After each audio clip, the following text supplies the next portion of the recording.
Kiss 92 traffic. On the TPE towards the PIE after the KPE, look out for a vehicle having trouble there. Also on the PIE towards Tuas after Topayo, a broken down vehicle spotted there as well. Elsewhere on the PIE heading east towards Changi after Tampines Avenue 5, look out for a vehicle having a little bit of trouble. And on the CTE towards the AYE, an accident after the PIE Changi exit, avoid lane 1. Let us know if you spot anything else. It's 8855 0920. Kiss 92 traffic update brought to you by BYD. Head down to the BYD Seletar Mall Roadshow and EV Expo this weekend. Enjoy at least $8,000 in owner benefits. Visit us today. Terms and conditions apply.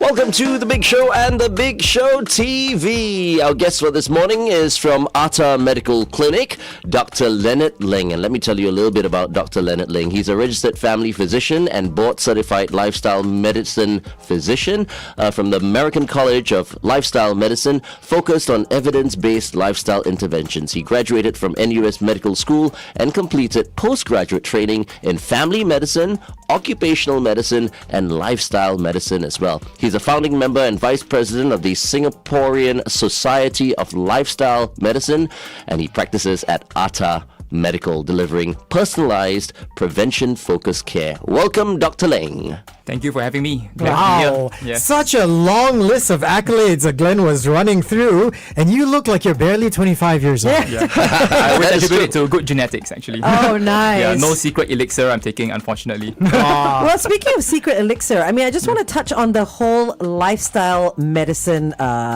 portion of your accolades that were mentioned by Glenn. What exactly is that? So lifestyle medicine really is focusing on what we call the 6 pillars of lifestyle, which is things like physical activity, nutrition, sleep, stress management, and avoidance of harmful substances.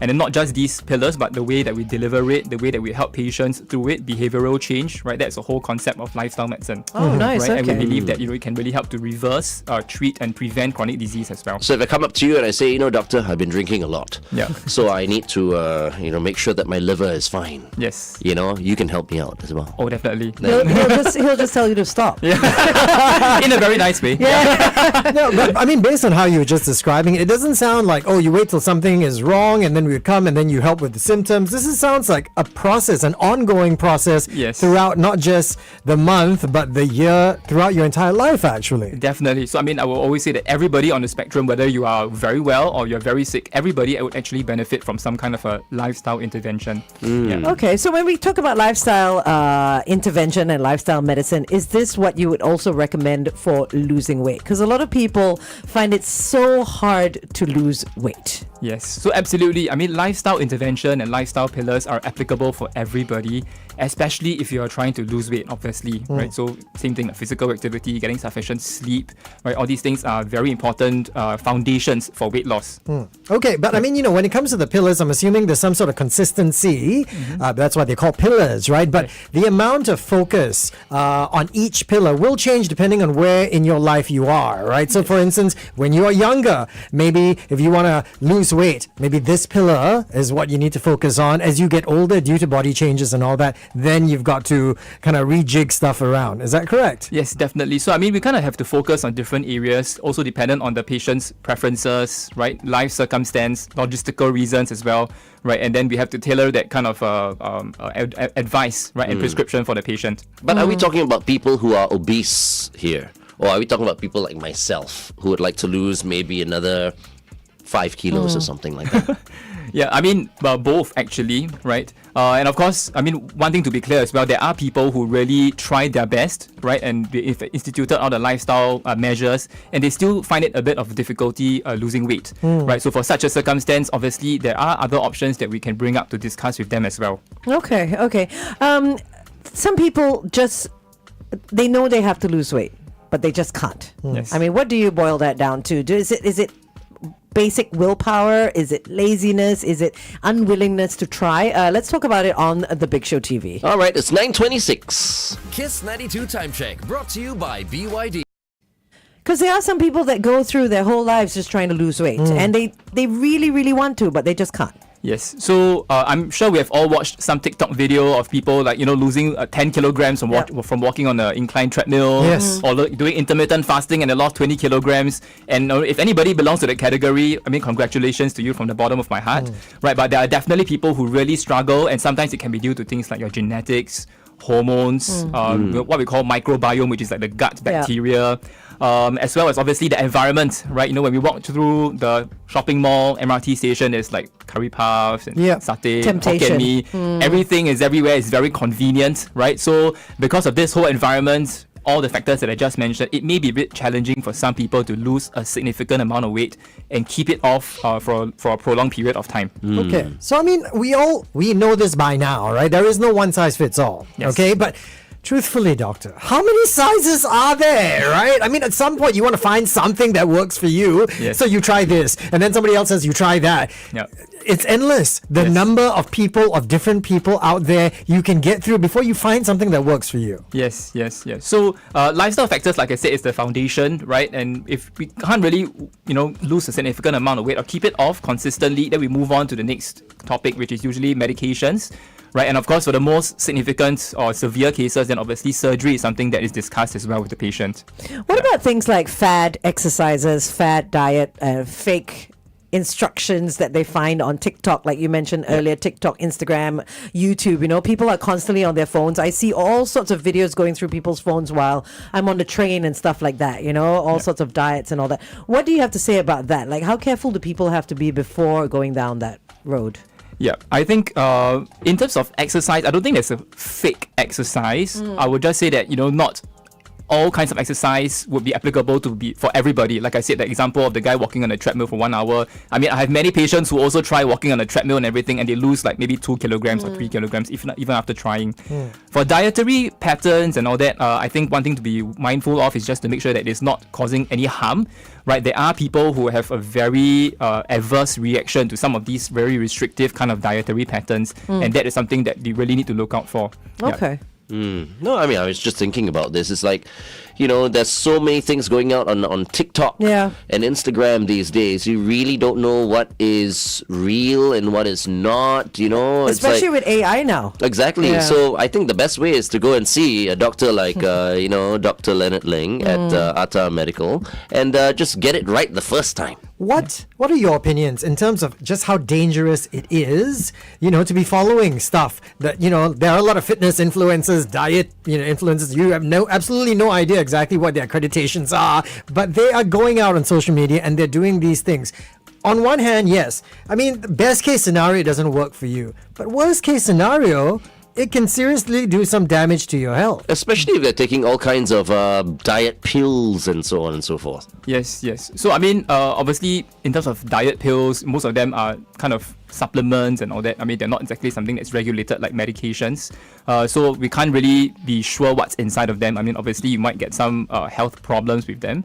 So I would always say, just like what Glenn mentioned, seek help from a healthcare professional, whether it's a dietitian, right, or a doctor who can at least walk you through the steps, kind of review what you might be doing and see whether is it something reasonable for you or not. Yeah. Speaking about medications, I mean, there's all your Ozempic, there's your peptides, there's everything that's trending on social media as well. Let's talk about the newer medications like the GLP-1, which is also a peptide, right? And the GLP-1 medication. Tell us more about that. Yep. So actually, these are hormones that our body already produces naturally after we eat. Okay. Right. The real difference is that when we produce these hormones, they are produced in very small amounts and for a very brief moment. They only last for a couple of minutes. Right. So these hormones actually help us to make us full after eating. And the medications, they kind of mimic the effect of these hormones, but they are something that lasts actually very long. So if you look at how the medications are dosed, they are generally dosed on a weekly basis. So they make you feel full? Make you feel full for a week. Oh, wow. Yeah. Wow. Okay. So the GLP and GIP, they are what we call the dual pathway. So they work on two hormones, and therefore the effect seems to be greater in terms of the weight loss effect compared to a single pathway medication. So you do prescribe these medications? Yes. Yeah. Okay. Because I think I've seen something like this, Peptides, at as an over the counter in supplements and all that. They've mentioned GLP-1. Obviously, it's not the same grade. Yes. Correct. Maybe very, very, very small doses. What about things like intermittent fasting? I mean, it makes sense, right? I'm not eating as much, therefore I'm going to lose weight, so I'm not going to eat as much throughout the day. What would you say about that?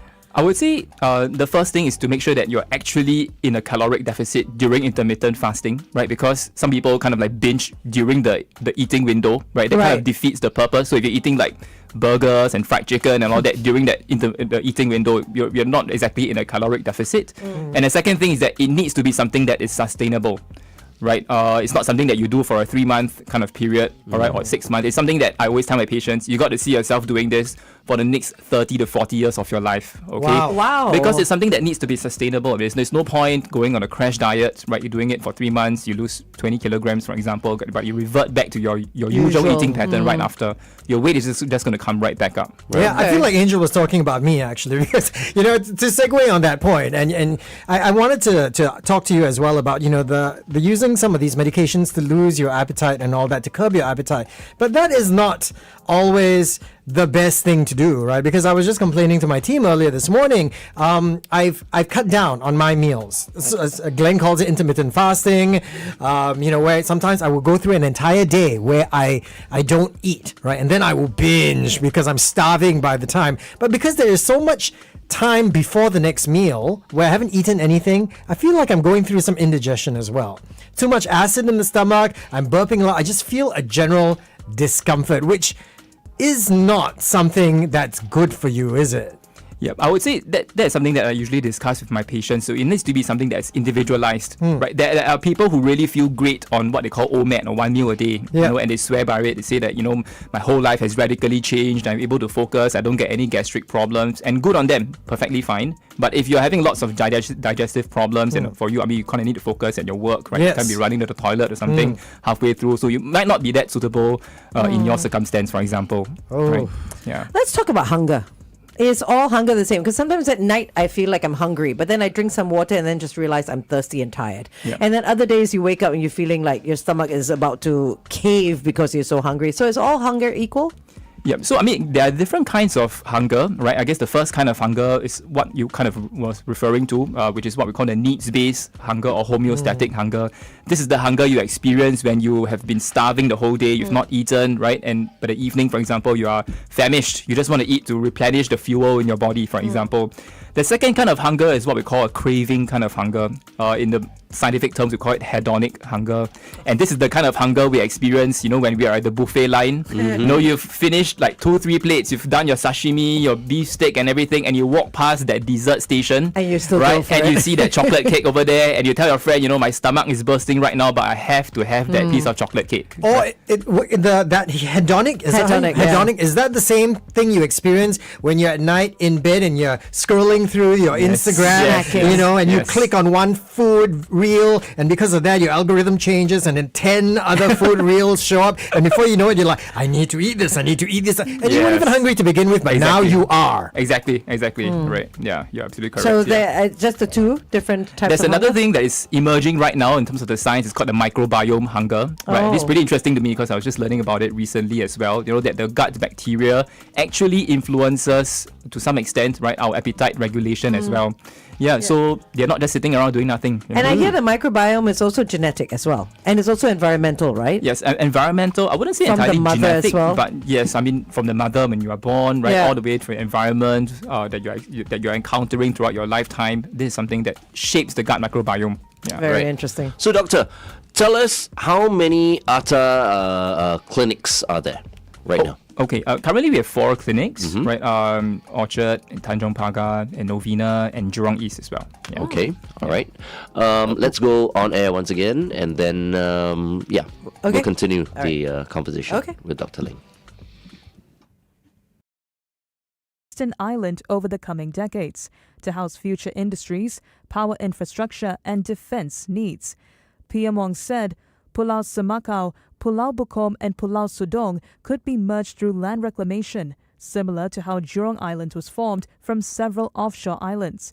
The new island could support advanced manufacturing and a new link to Jurong Island and help shape Singapore for the next 50 years and beyond.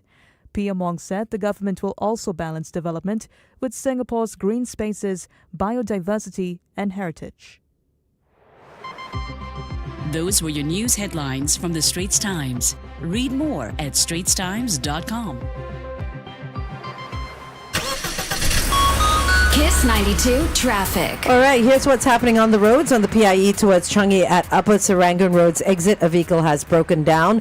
Also, on the TPE towards the PIE, an accident at the exit to PIE Tuas. And on the TPE towards the PIE as well, after the KPE, a vehicle has broken down. If you spot anything else and you want to share that information with us, it's 8855 Kiss 92 traffic update brought to you by BYD. Head down to the BYD Seletar Mall Roadshow and EV Expo this weekend.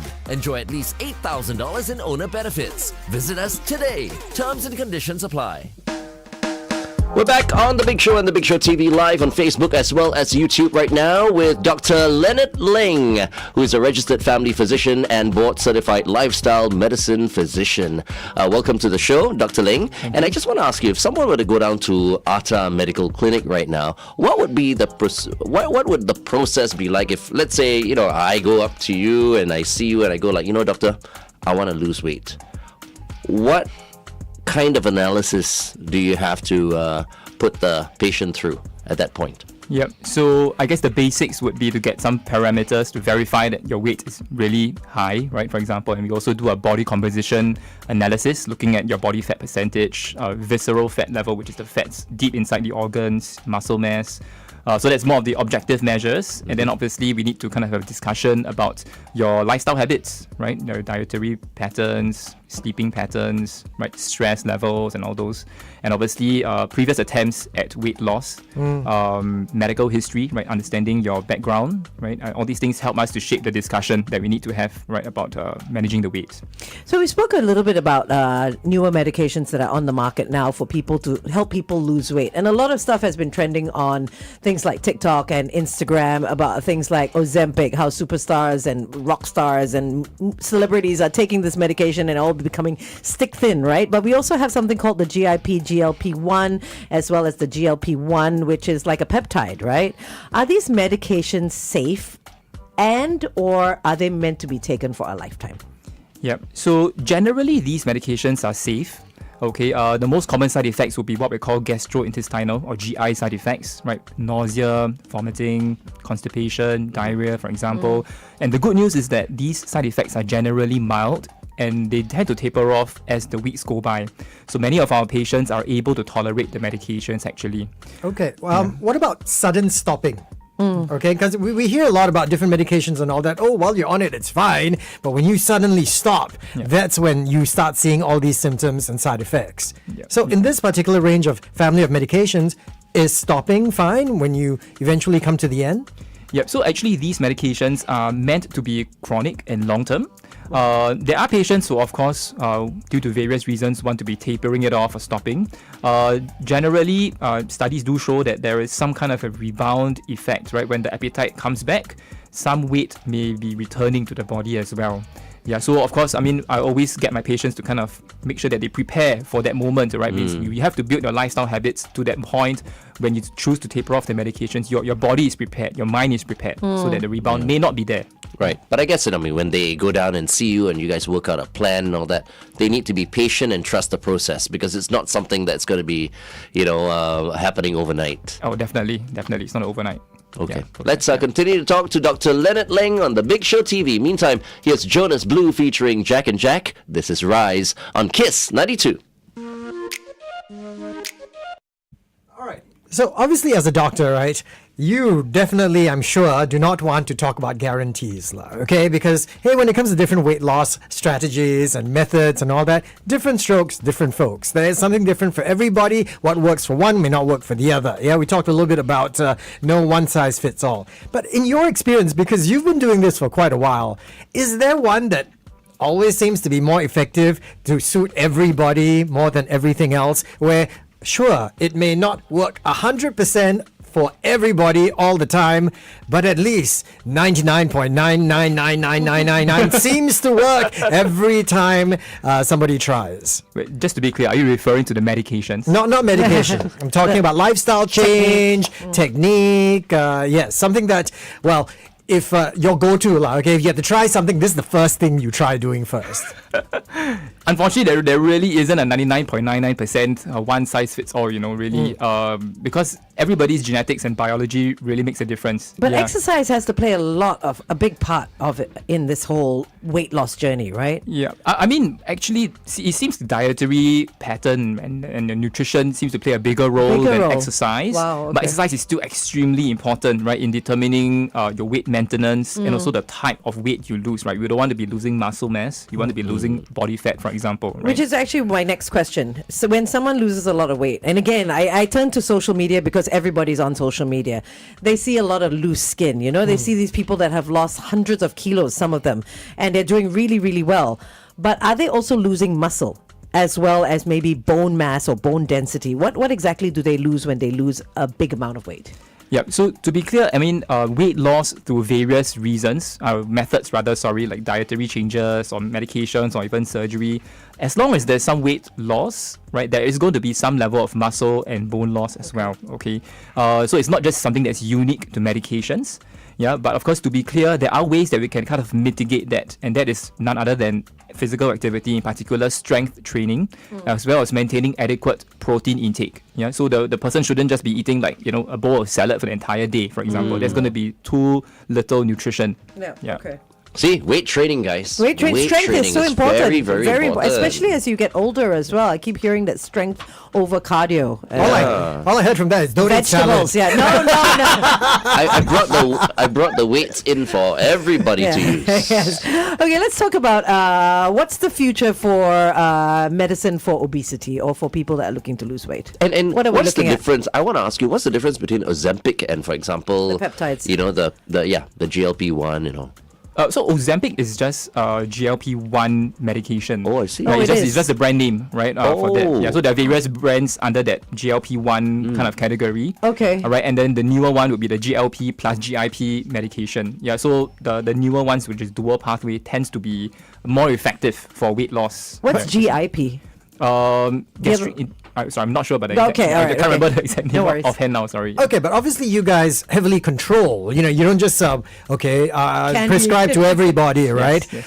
And I don't want this to sound like I'm trying to get to find out the secret. But how would I qualify to be able to get my hands on these peptides, on this type of medication? Yeah, so generally we use the BMI cutoff for general purposes. Like a BMI, we use generally BMI of 30 and above, or BMI of 27 and above with what we call comorbidities, which is basically your blood pressure problems, diabetes, fatty liver. So that is kind of the principle that we use to make sure that we are not giving it rampantly to anybody who is just trying to lose weight for the sake of it. Yeah. I keep hearing about visceral fat. And I hear that people who aren't even overweight may have visceral fat. How do we know? Is it a checkup, or how can we find out about that? Yeah, so one way to check is actually to measure your waist circumference. Okay. Right, so there are waist circumference cutoffs that determine where the fat is being deposited. So you can look it up online. For Asians, for example, we tend to have a smaller or lower threshold, right? For So the you can waist do this circumference. at home? You can do it at home. Okay. The more specific method is to do some kind of a body composition analysis, right? So there are various machines out there, whether is it one that you hold At the gyms, they have these at the gyms, correct, right? or a DEXA scan, right? There's a machine where you X-ray your body and you kind of find out the visceral fat. I content. have a high content of visceral fat after going and get checked and all that. How do you get rid of visceral fat? What is the fastest, easiest, most effective way of getting rid of visceral fat? Actually, it's none other than whatever we just talked about, right? Oh. It's still going to be the same things about lifestyle changes and nutrition, Diet. right? Watch your diet. Yeah. Exercise. Physical activity, right? Getting sufficient sleep, right? Okay. Yeah, Can I stress. turn to the medication we were talking about to get rid of visceral fat? Yeah, the GLP ones. Yes, and, yes, definitely. So, like I said, if those lifestyle changes have not, made much of a difference yet, medication is something that we definitely do discuss. Yeah. Is this an easy fix for those who don't want to do anything else. You know what I mean? Like because just your question of just getting rid of the visceral fat through medication and not having to make those lifestyle changes. Do they work that way as well? I mean, we don't recommend it, of course, for that to happen, right? Because, like I said, I mean, we want to be, mitigating the muscle loss, right? And you want the bone prevention loss. more than cure, right? Exactly. So the lifestyle habits, I mean, they are not just looking for weight loss anyway. They are going to prevent all the other medical problems that may arise from it. So we don't say that, we just use the medication alone. Yeah. It has to be used together with your lifestyle changes. And the truth of the matter is, many people are lazy. That's the thing. So, they don't want to exercise. They don't want to change their lifestyle much. Exactly. So they just want to pop a couple of pills and say, okay, I'm done. I wouldn't say lazy, to be honest. I mean, there's a lot of people with different life circumstances, right? Okay. I mean, I always think that, nobody wakes up one morning saying that I want to be overweight. Yeah. It just it's due to various reasons that they have. So, I mean, talking to so many patients, that has kind of like built a little bit of empathy to understand where they're coming from.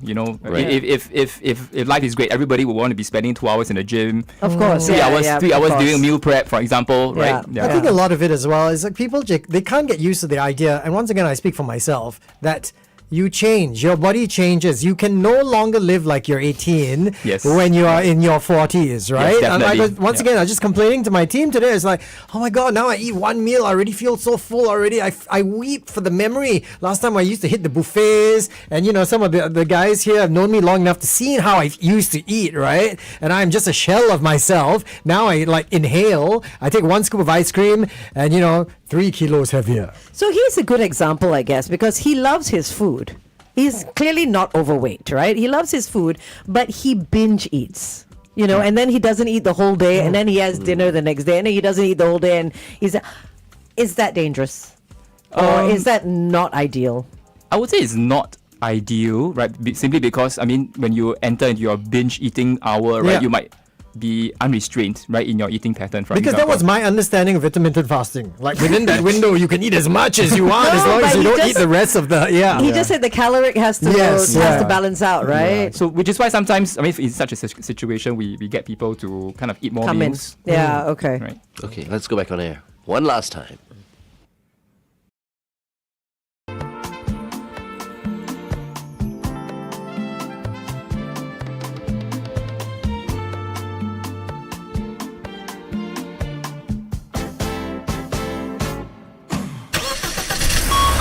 Kiss 92 traffic. On the AYE towards Tuas after Jurong Town Hall Road, a broken down vehicle. Also on the SLE towards the CTE after Upper Thompson Road, avoid lane 3. Vehicles broken down there as well. On the SLE towards the BKE, an accident after Woodlands Avenue 2. And finally on the PIE towards Tuas after Jurong Town Hall Road, avoid the rightmost lane of vehicles broken down there as well. Stay safe. Kiss 92 traffic update brought to you by BYD. Head down to the BYD Seletar Mall Roadshow and EV Expo this weekend. Enjoy at least $8,000 in owner benefits. Visit us today. Terms and conditions apply. Welcome back to The Big Show on The Big Show TV. We've been learning so much from Dr. Leonard Leng from Atta Medical Clinic about losing weight and who needs to perhaps maybe consult Dr. Leng at Atta Medical Clinic. Now, before we let you go, Dr. Leng, tell us a little bit about Atta Medical Clinic and what else, what other services you guys offer.